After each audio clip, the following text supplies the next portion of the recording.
Strategi baru Timnas Indonesia mulai terlihat di sesi latihan tertutup menjadi perbincangan hangat dalam beberapa hari terakhir setelah sejumlah bocoran dari internal tim mengungkap adanya perubahan pendekatan yang cukup signifikan dalam persiapan skuad Garuda menghadapi agenda internasional tahun ini. Sejak kedatangan pelatih asal Inggris, John Hartman, atmosfer latihan disebut mengalami transformasi, bukan hanya dari sisi teknis tetapi juga mentalitas dan disiplin permainan. Sesi yang digelar secara tertutup membuat publik penasaran, namun sejumlah informasi yang beredar menyiratkan bahwa ada fondasi baru yang sedang dibangun untuk membawa Timnas Indonesia naik ke level yang lebih kompetitif di Asia. Dalam beberapa pekan terakhir, fokus latihan tak lagi sekadar pada penguasaan bola dan penyelesaian akhir, tetapi lebih detail menyentuh aspek struktur permainan. Hartman dikenal sebagai pelatih yang sangat menekankan organisasi tim, terutama dalam fase transisi bertahan ke menyerang.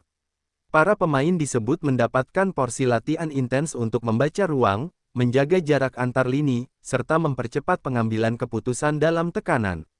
Intensitas tinggi menjadi ciri khas, di mana setiap sesi berlangsung dengan tempo cepat dan instruksi yang sangat spesifik.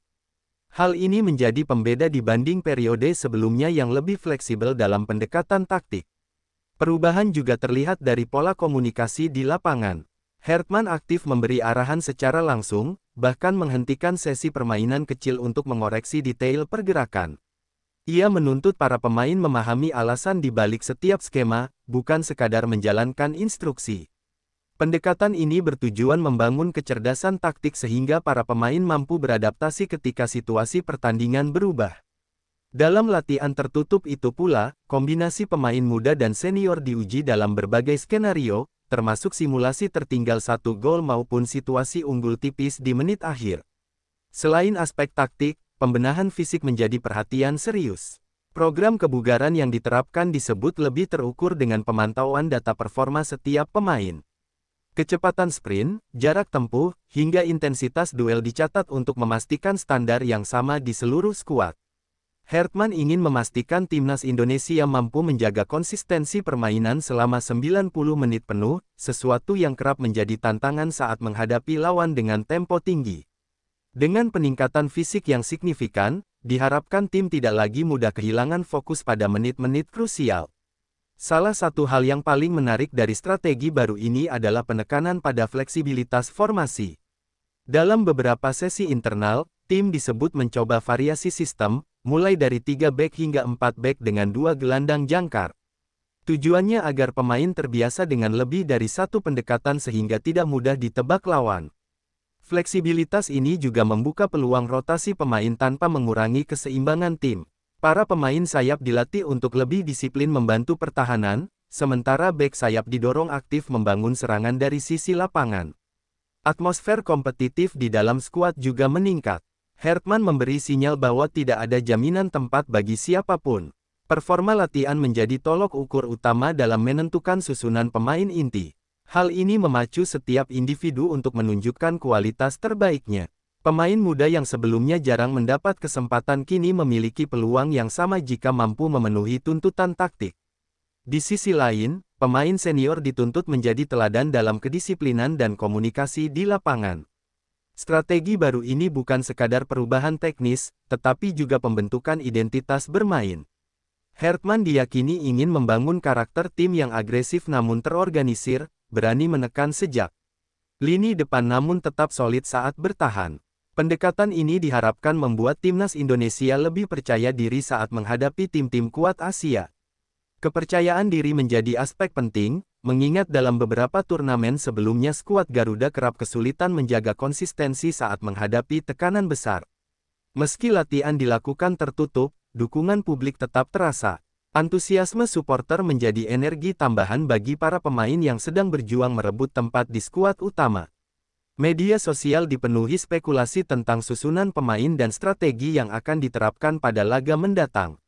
Namun, tim pelatih memilih tetap fokus pada proses tanpa terpengaruh ekspektasi berlebihan. Hartman beberapa kali menegaskan bahwa transformasi membutuhkan waktu, dan hasil instan bukanlah tujuan utama. Yang lebih penting adalah fondasi jangka panjang yang kuat. Agenda uji coba internasional yang akan datang menjadi momen penting untuk melihat sejauh mana efektivitas strategi baru ini. Pertandingan tersebut akan menjadi tolok ukur apakah pendekatan intensif dalam latihan mampu diterjemahkan menjadi performa nyata di lapangan. Para analis menilai bahwa jika organisasi permainan membaik dan transisi berjalan cepat, timnas Indonesia berpotensi mencatat hasil positif sekaligus meningkatkan posisi di peringkat Asia. Di balik semua perubahan ini, ada optimisme yang perlahan tumbuh. Kombinasi disiplin taktik, peningkatan fisik, serta mentalitas kompetitif memberi harapan baru bagi perjalanan timnas Indonesia. Strategi baru yang mulai terlihat di sesi latihan tertutup bukan hanya soal formasi atau pola serangan, tetapi tentang membangun budaya profesional yang konsisten. Jika proses ini berjalan sesuai rencana, bukan tidak mungkin skuad Garuda akan tampil lebih matang, lebih berani, dan lebih siap menghadapi tantangan di level internasional. Transformasi memang tidak terjadi dalam semalam, namun langkah awal yang terstruktur menjadi sinyal bahwa era baru sedang benar-benar dibangun dengan keseriusan dan visi jangka panjang. Perkembangan strategi baru timnas Indonesia tidak berhenti hanya pada peningkatan intensitas latihan dan variasi formasi, tetapi juga merambah pada pendekatan psikologis yang lebih modern. John Hartman dikenal sebagai pelatih yang memberi perhatian besar pada kekuatan mental tim, dan hal itu mulai terasa dalam dinamika skuad Garuda. Dalam beberapa sesi internal, para pemain diajak berdiskusi terbuka mengenai target pribadi dan target tim, menciptakan rasa tanggung jawab kolektif yang lebih kuat. Pendekatan ini membangun kepercayaan diri sekaligus mempererat hubungan antar pemain, sehingga komunikasi di lapangan menjadi lebih efektif. Latihan tertutup juga dimanfaatkan untuk menguji skema tekanan tinggi sejak menit awal. Dalam simulasi permainan, lini depan diminta aktif menekan bek lawan untuk memaksa kesalahan sejak fase build-up. Pola ini membutuhkan koordinasi yang presisi agar tidak meninggalkan celah di lini tengah. Oleh karena itu, gelandang bertahan mendapat peran vital sebagai penyeimbang, memastikan transisi negatif dapat diantisipasi dengan cepat. Detail-detail kecil seperti posisi tubuh saat menerima bola, sudut umpan pertama, hingga timing overlap bek sayap menjadi perhatian khusus tim pelatih. Tak hanya aspek teknis dan mental, penguatan chemistry antar lini juga menjadi prioritas. Kombinasi pemain diaspora dan talenta lokal terus diuji untuk menemukan komposisi paling solid. Hartman ingin setiap pemain memahami karakter rekan setimnya, mulai dari preferensi kaki dominan hingga kecenderungan bergerak tanpa bola. Dengan pemahaman tersebut, alur serangan diharapkan lebih cair dan tidak mudah dipatahkan lawan. Latihan situasional seperti skema bola mati pun diperbanyak, mengingat momen tersebut kerap menjadi penentu hasil pertandingan. Optimisme perlahan tumbuh seiring konsistensi yang terlihat dalam latihan. Para pemain mengakui adanya standar baru yang lebih tinggi, baik dalam disiplin waktu, fokus, maupun profesionalisme. Tidak ada ruang untuk setengah hati. Setiap sesi ditutup dengan evaluasi singkat, di mana kesalahan dibahas secara konstruktif tanpa menyudutkan individu tertentu.